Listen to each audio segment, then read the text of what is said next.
Yo les gars, j'espère que vous allez bien, on se retrouve pour une nouvelle vidéo et pas n'importe laquelle. Avant de commencer, comme d'habitude, je prends quelques secondes pour vous remercier pour votre soutien. On est déjà presque 1100 sur la chaîne, peu de temps après avoir passé les 1000, ça fait trop plaisir. En plus de ça, la dernière vidéo qui est sortie dimanche dernier, quand j'étais en plein effort pendant l'Ironman, a fait plus de 2000 vues en 24 heures, c'est un record. Et on est même à date à un petit peu plus de 3000, donc franchement, c'est trop ouf. Toujours beaucoup de commentaires, de bons conseils et de bienveillance. Et pour ça, franchement, je vous remercie et je vous kiffe. N'hésitez pas à liker, commenter cette vidéo et vous abonner si ce n'est pas encore fait. Et puis à me rejoindre sur Instagram et Strava, Tonio Tree Life, vous avez les liens. Vous l'attendiez, la voilà, c'est l'heure de la vidéo débrief de mon premier Ironman full distance qui s'est déroulé à Nice dimanche dernier, donc il y a exactement 7 jours. Juste avant de commencer les gars, sujet un petit peu plus lourd, mais toutes mes pensées pour plusieurs personnes suite à l'Ironman de Nice. La septuagénaire décédée lors d'une collision pendant l'Ironman de Nice sur la partie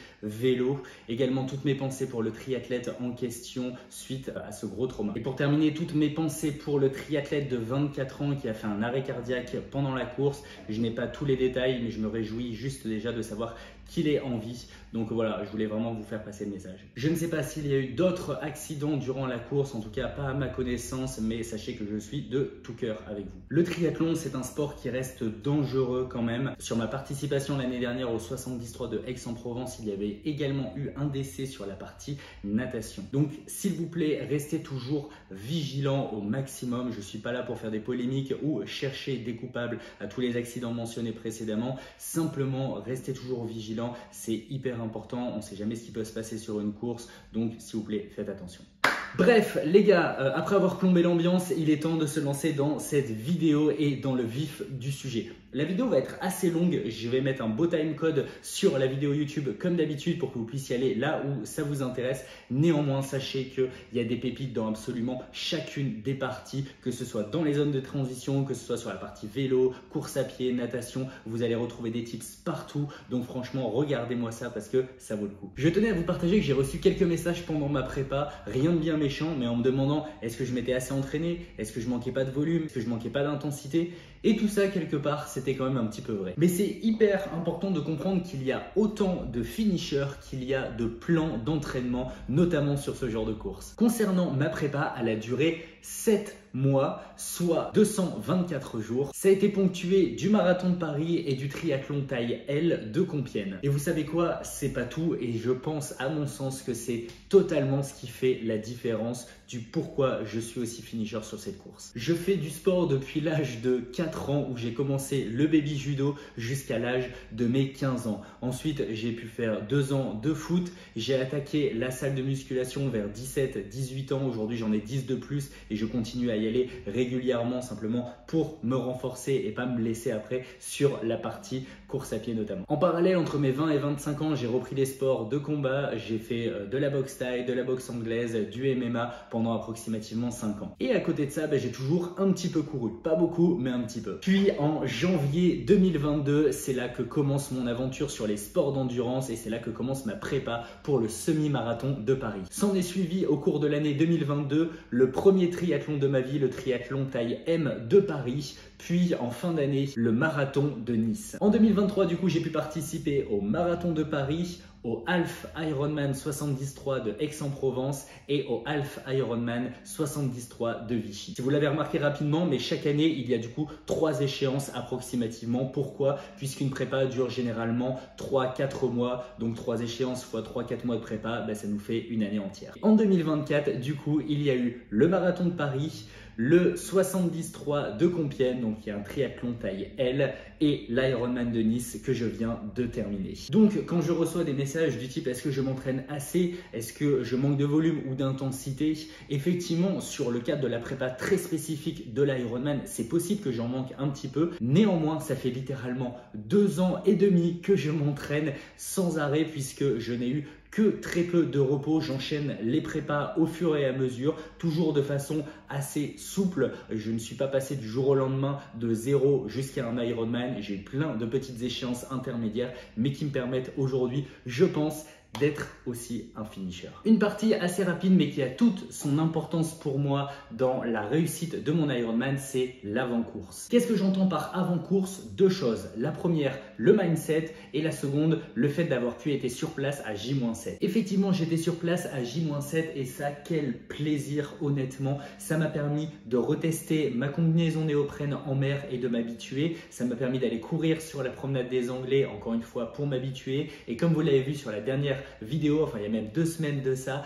j'ai pu aller faire la reconnaissance du col de l'Aicre et ça, un vrai plaisir de pouvoir prendre ses marques et être vraiment confiant pour le jour J. Donc si vous avez la possibilité, je suis conscient que c'est un luxe, mais si vous avez la possibilité d'être sur place à J-7, franchement, c'est une liberté d'esprit qui est vraiment incroyable. J'ai évoqué rapidement le mindset, je ferai une vidéo dédiée sur le sujet puisque sinon ça va être trop long aujourd'hui, mais gardez en tête qu'à 24 heures de l'échéance, dans ma tête, il n'y avait pas un monde où je n'étais pas finisher. Je dis 24 heures avant, mais il y a eu un certain nombre d'étapes au préalable en termes de visualisation du parcours. Quand je parle de visualisation, c'est de la visualisation mentale, que ce soit sur les transitions, que ce soit sur le parcours en lui-même, pour la natation, pour le vélo et pour la course à pied. Mais bon, comme je vous le dis, je vous en reparlerai un petit peu plus tard, mais gardez en tête que c'est un point clé. On attaque le concret avec la natation. Déjà, quel kiff le matin de vous croiser dans les zones de transition ou au départ ou même en amont sur la promenade des Anglais quand j'ai pu aller faire quelques runs. Franchement, le kiff, vous êtes trop cool. C'est assez fou de me dire qu'il y a 2 ans maintenant, j'effectuais ma première sortie dans un bassin pour me préparer pour le triathlon taille M de Paris et accrochez-vous les gars, j'avais fait 1000 mètres en 4,32 le 100 mètres. Donc il m'a fallu plus de 40 minutes pour faire 1000 mètres. Et je me souviens que c'était un bassin de 30 mètres et qu'au bout de 15, j'avais dû m'agripper à la ligne d'eau parce que j'ai cru que j'allais mourir noyé. Très brièvement, mais au triathlon de Paris, il y a 2 ans, sachez qu'il y avait 1500 mètres à faire en eau libre. C'était la première fois pour moi, premier mass start. Crise de panique dans l'eau puisque je ne voyais pas le fond, j'ai pris des coups dans tous les sens et accrochez-vous les gars puisque j'ai fait quasiment 700 mètres en dos crawlé tellement j'étais au bout de ma vie. Donc franchement c'est vraiment un truc de fou. Bref, pour en revenir à Nice, départ aux environs de 8 heures, l'ambiance était folle, les musiques un peu épiques qu'on a sur le départ de l'Ironman, j'avais l'impression de me voir à la 3e personne dans les vidéos que je n'ai pas arrêté de visualiser justement et là c'était mon tour. J'avais imaginé une mer un petit peu plus calme mais finalement c'était pas trop le cas et je m'étais mis dans le sas 1h15 mais franchement derrière moi il n'y avait pas grand monde. En piscine en moyenne je tourne à 2h30 donc je suis quand même un nageur assez lent donc je me suis dit que pour l'Ironman il allait me falloir 1h30, 1h40 à peu près. Finalement je me lance et j'arrive assez rapidement à poser ma nage. Effectivement je prends quelques coups, effectivement avec certains gars on se monte dessus mais voilà ça fait 2 ans que j'ai effectué mon premier triathlon, j'ai roulé ma bosse, je sais mieux réagir quand je prends des coups, je sais mieux réagir au niveau de ma respiration, si jamais je bois la tasse, si jamais je suis un petit peu perdu, voilà, j'ai roulé ma bosse donc j'arrive à gérer ça. Du coup, ce qui est fou et ça me fait bizarre de l'entendre dire, mais c'est que j'ai rapidement pris du plaisir à nager en mer comme ça avec les autres personnes autour. Franchement, c'était vraiment un bon moment. On va pas se mentir, la combinaison néoprène et l'eau salée, ça aide à la portance, on glisse mieux et franchement, je pense que ça m'a vraiment aidé. Au final, je fais à ma montre, je précise 4 km 1, ce qui est mon record en nage, encore plus en eau libre. Et surtout, je l'ai fait en 1h22, soit 1h59 le 100 mètres. Je crois d'ailleurs que c'est la première fois de ma vie que je descends sous la barre des 2 minutes au 100 mètres. Je sors de l'eau et là, grand kiff d'avoir passé cette étape. Je vois mes proches, franchement, ça fait trop du bien. Et là, je fuse vers la T1. Concernant la T1, à garder en tête que la sortie de l'eau jusqu'à la T1 est relativement longue. Donc, il faut s'y préparer aussi mentalement, mais j'ai rapidement pu reprendre mes esprits après la tête qui tourne et me mettre à courir. Gardez en tête un point hyper important, c'est que j'avais pris le parti en dessous de ma combinaison néoprène de ne pas mettre ma trifonction. Pourquoi? J'étais simplement en caleçon en dessous parce que je souhaitais vraiment basculer en tenue de cycliste pour les 180 km de vélo. Je voulais vraiment être confort, donc quand je suis arrivé à la T1, j'ai enlevé ma néoprène, j'avais mis une serviette et je suis basculé en mode cycliste. Crème solaire, coup d'eau sur la tête et on est parti. On attaque la partie vélo avec directement un tips. Qu'est-ce que c'est? Au préalable, si vous avez un GPS Garmin, transférez la trace GPX, donc le parcours, sur votre Garmin. Mais le vrai tips, il est où? Il est le matin en T1, lancez le parcours de l'Ironman sur votre Garmin. Pourquoi? Puisque ça met un certain temps à se télécharger et ça permet au moment où on récupère son vélo en T1 d'avoir déjà le parcours qui est prêt. On n'a plus qu'à appuyer sur play et foncer. Autre point pour moi, le GPS est fondamental, notamment sur la partie sécurité et encore plus pour l'Ironman de Nice. Je peux comprendre que certaines personnes n'ont pas d'intérêt sur la partie data, que ce soit RPM, Watt, BPM, etc. Néanmoins, pour l'aspect sécuritaire, gardez en tête que avoir la trace du GPS en live, c'est hyper important, encore plus à Nice où il y a des grosses montées, donc du coup derrière des grosses descentes. Je vous reporte à ma vidéo de la semaine dernière, mais franchement, faites attention à vous et c'est un gros plus côté sécurité, ça permet vraiment de savoir où on se dirige. On parlait de visualisation rapidement tout à l'heure, aucune surprise pour moi sur le départ de la course jusqu'en haut du col de l'Aigre. Pourquoi? Puisque je l'avais déjà fait, je vous remets le lien de la vidéo à l'écran, mais voilà, des paysages déjà qui sont incroyables au départ et surtout, je savais où je devais me ménager, je savais où je pouvais relancer un petit peu plus fort et ça franchement c'est un gros plus. Autre tips, programmez sur votre Garmin les alertes manger et boire parce que quand on part pour 1 heure ou 2 de vélo ça va, par contre quand on part sur des longues sorties comme celle-là, c'est important qu'on ait des rappels réguliers pour ne pas oublier de s'alimenter et de boire et vous verrez derrière que ça a toute son importance, vous allez voir mon expérience perso. On continue les tips, j'avais mis une petite sacoche sur mon cadre et ça gros plus.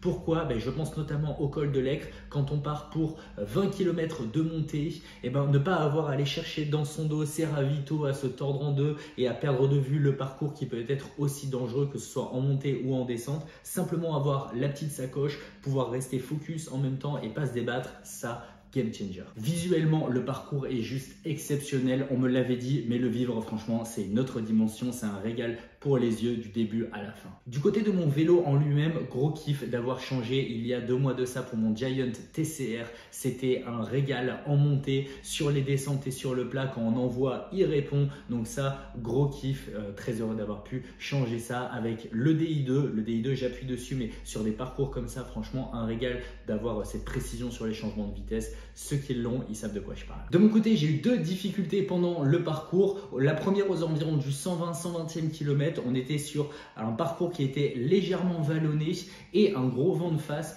Et là, franchement, perte de plaisir. Donc, ça a été la première difficulté un petit peu psychologique sur ce parcours. La seconde, ça a été même pas le 2e col qui a été que j'ai passé plutôt rapidement au final, mais plutôt les 10 derniers kilomètres de course que j'ai trouvé assez long puisque c'est le moment où on revient à plat dans Nice. En plus de ça, j'avais un beau vent de face. Donc là, encore une fois, vraiment pas ouf. Pensez au ravitaillement du 80e kilomètre. Vous pouvez mettre ce que vous voulez dans votre sac. Perso, j'avais une bouteille d'eau et le reste de mes ravitaillements pour la course pour pas trop surcharger ma sacoche. Si j'avais su, j'aurais mis quelque chose aussi type sandwich pour voilà, un petit peu plaisir mental. Ça m'aurait fait vraiment du bien aussi. Derrière, honnêtement, le parcours, je n'ai pas trouvé de difficulté majeure. Effectivement, le col de l'Aigre est long. Effectivement, le col de Coursegoule, si je le prononce bien, il est assez intense, mais finalement, il n'est pas si long que ça. Donc, pour quelqu'un qui vient de Paris, qui n'a pas su forcément entraîner plus de dénivelé que ça, puisque mes moyennes tournaient généralement à 1500 mètres de D+, alors qu'à Nice, on était à plutôt 2005.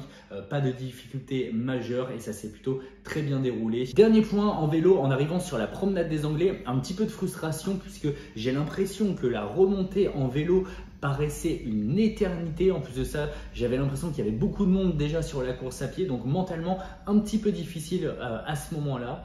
Néanmoins, je suis très content de ma performance entre guillemets en vélo. Je pensais que j'allais avoir 24 km/h de moyenne sur tout le parcours. Finalement, je termine à 25, donc ça, très kiffant et surtout, je ne termine pas rincé. Je me sens bien et je me sens prêt alors que c'était ma plus longue sortie avec le plus grand dénivelé.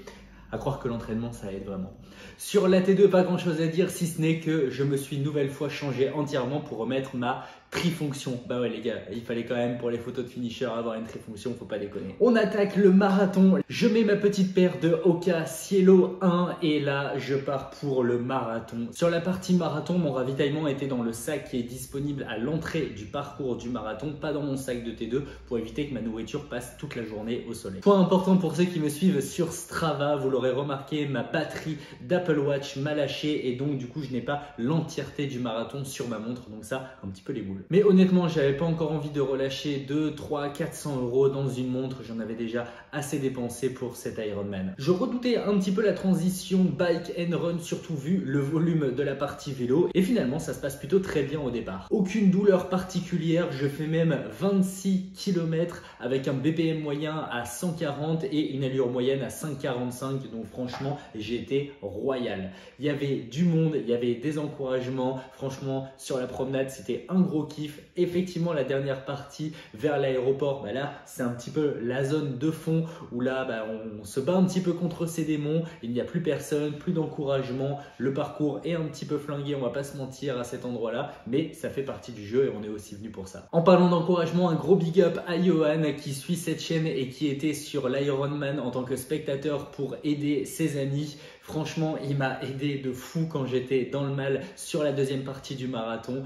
Donc franchement, merci à toi. Et oui les gars, parce que j'ai été dans le mal sur la deuxième partie. Alors, pas dans le mal physiquement, honnêtement, j'étais au top, que ce soit en termes de cardio ou en termes de physique. Néanmoins, j'ai eu des grosses crampes d'estomac, mais vraiment un peu à me tordre de douleur. La cause, elle est facilement identifiable, c'est le fait que j'ai mangé des gels pendant 10-12 heures juste avant et surtout que je ne me suis pas assez préparé à ça en amont de la course. C'est du coup mon gros apprentissage pour l'Ironman, mieux préparer mon corps à une alimentation de ce type qui se veut dans le temps longue. J'aurais dû effectivement aussi prendre de la nourriture un petit peu plus solide, j'en avais mais pas assez, notamment sur le sac du ravitaillement au 80e kilomètre, un petit sandwich serait vraiment bien passé. En plus de ça également, au début du marathon, ça aurait pu être un plus également. Donc du coup, je le garde en tête et prenez-le en sirop en reco. Pour ceux qui me suivent depuis un petit moment, vous savez que je suis sujet aux crampes. Là, je parle vraiment des crampes musculaires au niveau des mollets notamment. Et là, gros kiff sur cette course, aucune crampe.